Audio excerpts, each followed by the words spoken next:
The Sony a7 IV. I've had it in my hands for 3 weeks, and I've held off on doing a review until I felt like I've used it enough and I could actually offer some true information and guidance. So here we go. I want to acknowledge some of we'll just use the term feedback that I received when I did a review of the A7C last year. I had no expectations or intentions that anyone would actually look at that video. I wasn't really doing a lot of technical reviews. I was just posting on this channel family vacations, pictures of my kids, videos of my kids, stuff like that. So I wasn't expecting people to actually find my videos and look at them. And I just basically took the A7C out of the box. I said, wow, here it is, and I did some video so my friends that are also interested in cameras could kind of see what it looked like. And I got a lot of downvotes because I typically turn comments off, which I'm not going to do for this video. But I just wanted to acknowledge that I've learned my lessons, and this video is going to be intended for an audience. I'm going to assume that people outside of my personal social circle are actually going to watch this, and I'm going to convey some ideas and some experiences that I've had with this camera over the last 3 weeks. I think it's logical for me to start this conversation, start this video with a foundation of my personal experiences on Sony cameras. And I'm not going to go long into this, but at the moment, I own a Sony Alpha 5100, which is a APS-C crop sensor camera. I upgraded from that camera to the Sony a7C last year, and then I purchased this. So coming from a Alpha 5100, coming from the a7C, and then going to this, and I want you to see my hand on the grip, right? I think people have probably already talked about this in other videos. For me, for my hands, for the shape of my hands, I have fat, stubby hands. Stubby fingers, not long fingers, fat hands. This is a wonderful camera for me. Having the grip is it feels good. When the A7C came out, coming from the 5100, which was smaller than the A7C, I said a lot of people criticize the A7C for the viewfinder, for the lack of customized buttons, for the grip, right? But it's a compact camera, and it has a purpose and an intention. But a lot of people criticize that, and at the time, I said, I don't get it. This thing is bigger and nicer than the 5100, and obviously it's bigger and nicer than the 5100. The nicer part, not necessarily the bigger. And the reason why the A7C had a slightly bigger grip for a compact camera was so it could accommodate the newer Sony batteries. Right? So it's a bigger battery, holds a bigger charge, and that's why you have the grip, and I'm glad that it had the bigger grip. I don't think it's really fair to compare the A7 IV to the Alpha 5100. They're like two different beasts. It sort of made sense to a certain degree to make a comparison between the 5100 and the A7C. My experience as a Sony shooter has predominantly been cameras that are screen focused. The viewfinders, while they exist on the cameras, are not good, right? The 5100's viewfinder was terrible, and the A7C, while better, is in an odd placement and also not quite that good. When you have something substantial like this, and again, for those of you that have come from a bigger body, camera body, and you're getting something that's substantial, I didn't have the experience with it, and now having this and having a real viewfinder, I understand the criticism of the C, and I understand why people would be annoyed not having it. It is rather nice. So grip, viewfinder, excellent. Now the standout feature, I suppose, for those of you who may be considering upgrading from an A7 III, is the pop-out camera, is the pop-out screen. I'm using my pop-out right now on the A7C, and that is a major reason why I opted for this camera and waited for this camera, because some of the other higher-end Sony full-frame cameras don't support this feature. And it's important to me. I really don't want to have to set up a external monitor so I can see myself in the frame It's nice to have that option, certainly, but it's not something that I want to necessarily default to. My setup's already getting kind of complicated. I have a light here, I have a light here, and then, I have the lights in the background now. Just to have to do another thing, have another wire running around, if I can avoid it, I'd like to. We'll see how everything evolves. Now, here's something that a lot of reviewers don't talk about when it comes to the A7 III versus the A7 IV and some of the other cameras. And that is the USB-C charging port. Maybe this is something that's just neurotic with me, but when I'm traveling now and I'm bringing my gear, having to have an extra wire, the micro USB versus the C, it's annoying. It's annoying to have deal with that, especially a lot of the chargers now are going C to C versus USB-A to C. So having to have like an adapter cable or something extra instead of having to go from a C to a C, which is a cleaner charge in some ways, and certainly the bricks are smaller, that's been a frustration to me, because when I travel, I typically bring the 5100, and now the C is going to be my travel camera. But having a camera that is USB-C and having all of your equipment be USB-C is very important to me, and it's something that I want to highlight, right? Because the 3 is micro USB. When the A7 IV was still in rumor phase, and we weren't quite sure if these were going to come out this year because of the chip shortages and whatever, I was contemplating buying a new camera because, again, the 5100 was just starting to really show its age. So I really thought about buying an A7 III or one of the more expensive cameras, and I couldn't justify it because this is a lot of camera for me as it is.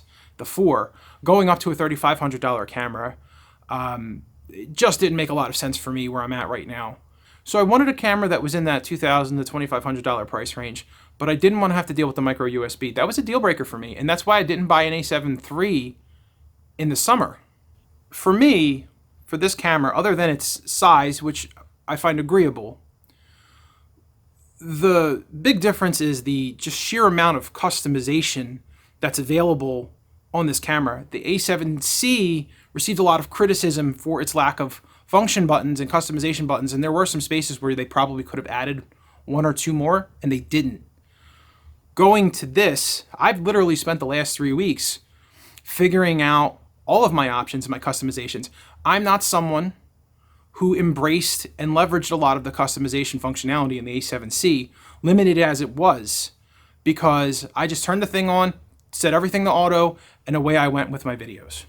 This has made me challenge that perception and usage pattern. There are so many functions and options that you really have to get familiarized with what you can do. And as also coming from the 5100 and the A7C with the older menu system, that older menu system was intimidating to me, and I didn't like to go in a lot. So I'm very much a set it and forget it type of user. And with the customizations that are available in this camera, I'm seeing the possibilities, and I'm enjoying the ability to really set. There's a custom button here, custom button here, custom button here, custom button here. There's the wheel. There's 2 dials, and then a dial up in the front.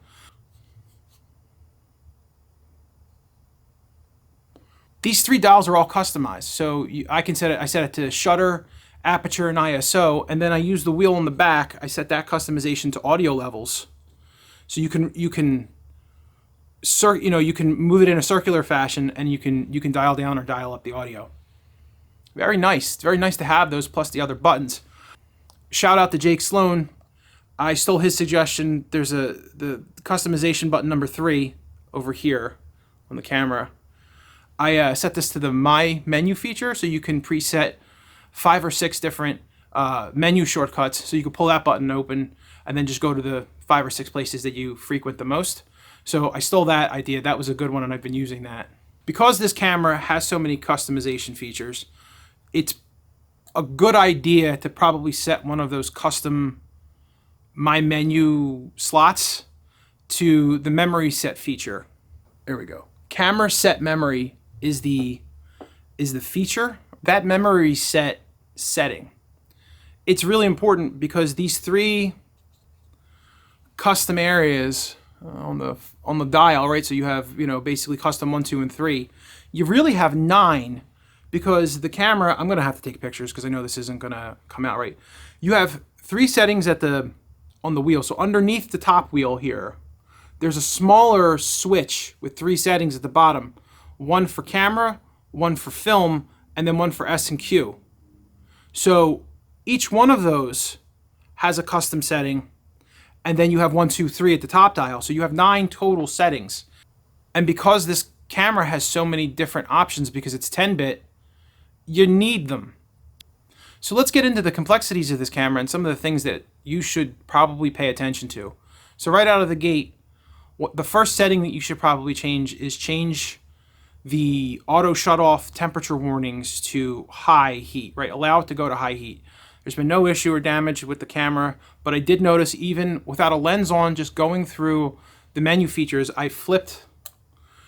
This camera's really designed to keep the window out, to keep the screen out. When you flip it back and then turn it back in here, it really does get quite hot. So just as an FYI, this thing is really designed when you're taking pictures or you're doing whatever you're doing, do not, if it can be avoided, don't put it back against the camera body. Leave it out like this. So when I was going through the menu settings and making modifications and changes, I could feel it getting hot. So I can see the need to have that feature turned on. There's another awesome feature with this camera that I hope people give it the recognition, because to my understanding at the moment, there's no other camera that does this. There's an option, there's a shield that comes down on the shutter. So there's an extra layer of protection for the sensor inside the camera and, you know, the exterior world. So when you're taking lenses on and off, and there's an opportunity for sand and dirt and dust to get on your sensor, like I said, there's this shield that comes down now. That has to be turned on. There's a weird warning that you get when you turn it on. I've been using the camera for 3 weeks. I've run into no problems, but it basically says don't leave the camera in direct heat if you have the shield.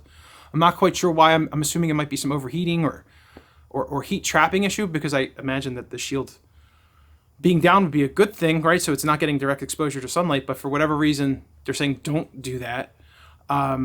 But to me, I get very, very paranoid and stressed out about, you know, when the camera's outside, getting dirt in there. So having that extra layer of protection when you shut the camera off is really nice. And again, to my understanding, there's not none of the other Sony cameras are doing this right now. So I would highly recommend turning that function on. I'm very aware that there are a lot more knowledgeable people out right now that have this camera that are doing reviews and are providing a lot of good information. I'm trying to fill a niche here for someone who's a bit in between that amateur and hobbyist setting, and I'm trying to fill a niche, right? And there are certain things that are starting to come up with the reviews and information that are being provided about this camera right now, but there are some gaps. So I'm going to turn the camera on for this. The primary issue that I've run into with this camera so far, and one of the reasons why I kind of held back on a review initially, is that out of the gate for video, and this is very video centric right now. I'm really not going to get into the photography because I haven't really taken a lot of pictures with the camera yet. I've done a lot of sample test videos. There are 5 file format options with this camera. XAVC HS 4K. Now this setting, and it's the default setting on the camera, is the most compressed. So a lot of photographers and videographers probably would avoid using this one because of the compression and the loss. The second function, or second option, is XAVC S 4K. Now, this is where I tried to start. So it's a little bit compressed, but it's not as compressed as the other one, and how lovely, this is a great option. What I'm finding with this option, you get 24 frames, 30 frames, 60 frames. With those 3 frame settings, you get 420 8-bit at 60 megs recording setting. Then it bumps up to 100, same setting. And then if you want 422, it's at 140 at 10-bit. So that 422 is the only 10-bit feature. I'm seeing that when I attempt to use 422 10-bit, there are no files, there are no programs on my computer that can open these files. So I've downloaded the latest and greatest version of DaVinci. I am typically a PowerDirector user. That's what I use to edit all of my videos. I'm most comfortable with it. But PowerDirector, DaVinci Resolve, neither of them open this camera at 10-bit 422. Nothing's opening those files. And then obviously any of the default Windows media players aren't opening them either, including VLC. VLC doesn't open these files either. So I can't open them, can't edit them. Now I can use, I'm going to go back to my menus, AVC HS at 4K. I can use that at 10-bit at 24 frames. 30 is not an option. 30 doesn't come up as an option, but 24 does. And I can use 10-bit at 420. I cannot use the 422 option on this, but you can do 10-bit 420, 24 frames per second at that highly compressed option setting. So that has been the biggest hurdle for me using this camera right now. It's just figuring out which file formats will work with the devices that I have. And it seems like I'm being forced into either 8-bit or 10-bit at a highly compressed functionality right now. I've tried to do some research on that, and I'm going to have to do a follow-up video with all of this because I'm 3 weeks in. I still haven't gotten anywhere close to all the functionality and features with this camera, but I felt it was important to put this out there because I'm not seeing a lot of this information, and I've been sort of desperate to see, if there's another vlogger or videographer that's been putting information out there, and there's been quite a few good videos. And again, I'll give a shout out to Jake Sloan. His video was quite good and very helpful, but they're not covering these things. So whatever machinery, whether it's I assume most people are probably using Macs and Macs support this, they're not running into these issues that I'm running into with Windows machines and the programs that I'm using. I was hoping that DaVinci would open it, but I have the latest version. I downloaded it specifically for this, and they're not opening.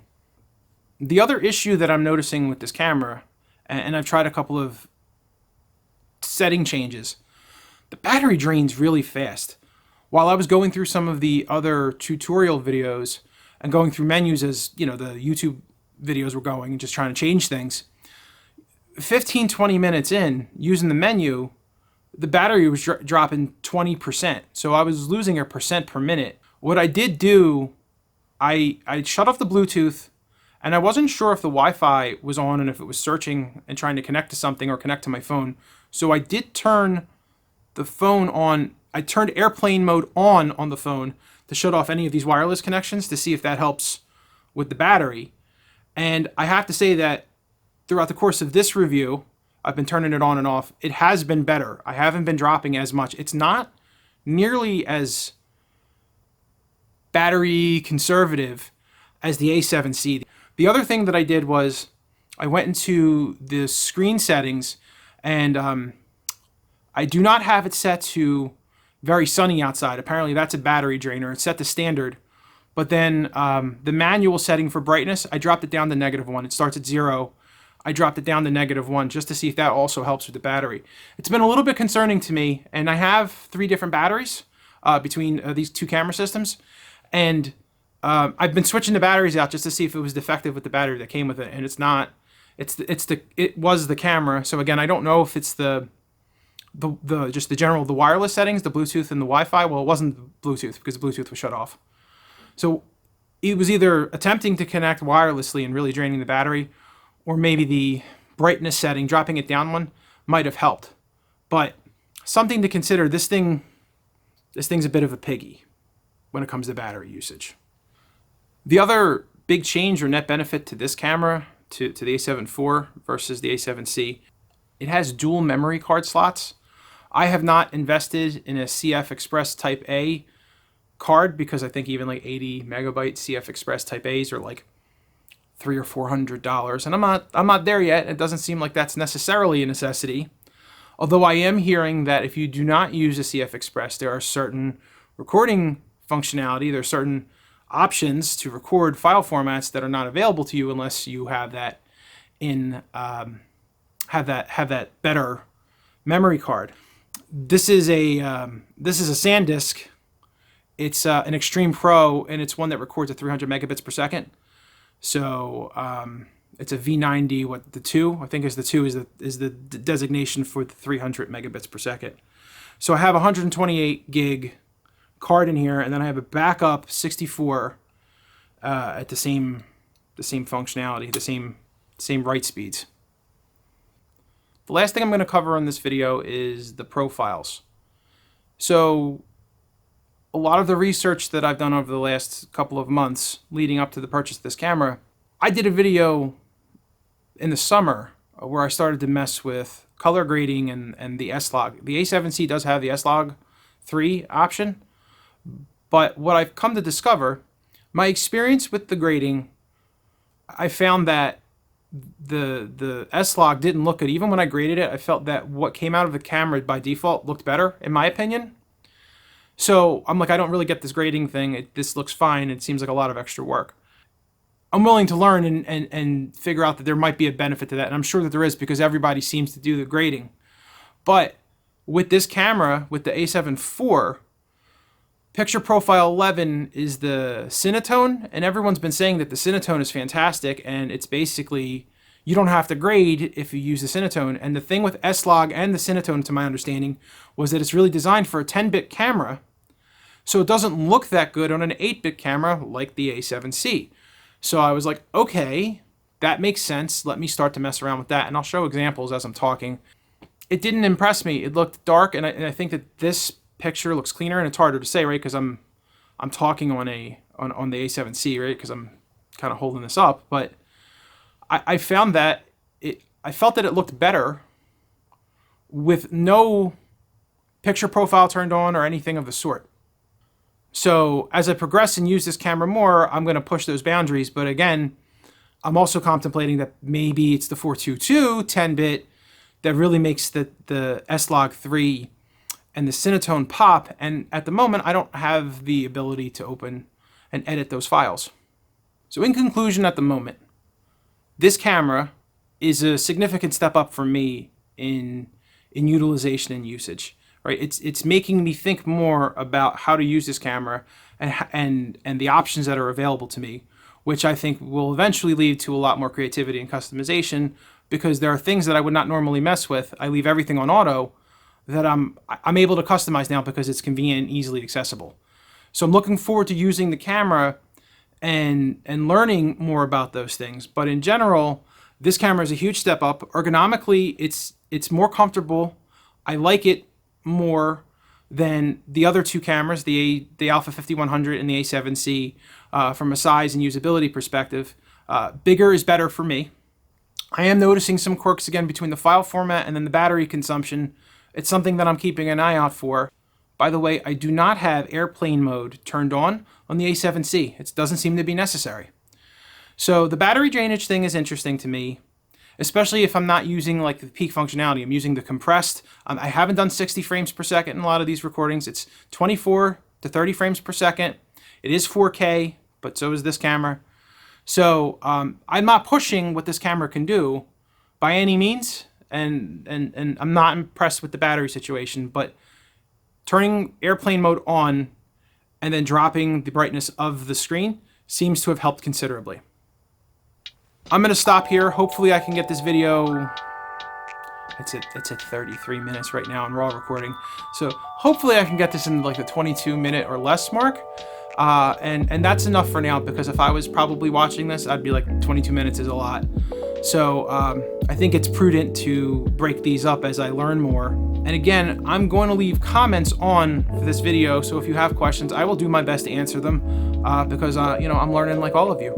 So thank you for watching, and I hope you have a great day, and I hope you're enjoying using this lovely piece of equipment. Take care.